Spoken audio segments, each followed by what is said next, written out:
২০১১ সালের কথা।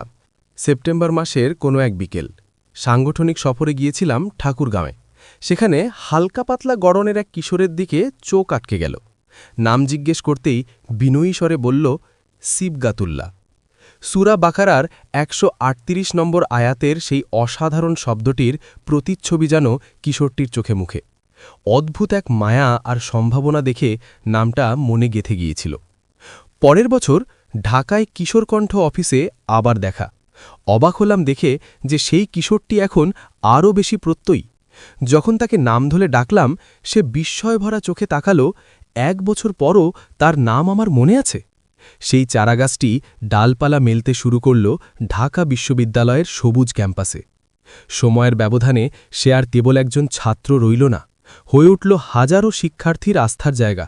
দায়িত্ব পালন করল ঢাকা বিশ্ববিদ্যালয়ের সেক্রেটারি এবং পরবর্তীতে সভাপতির। একসময় যাকে স্নেহভরে তুমি করে বলতাম, তার মেধা, প্রজ্ঞা আর নেতৃত্বের বিশালতা দেখে এখন সম্মান করে মুখ দিয়ে অজান্তেই বেরিয়ে আসে, সিবগাতুল্লাহ ভাই।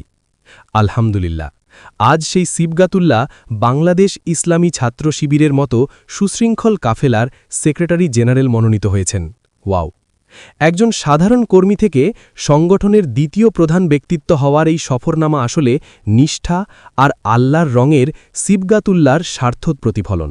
দোয়া করি এই নতুন পথ চলা হোক আরও বরকতময়।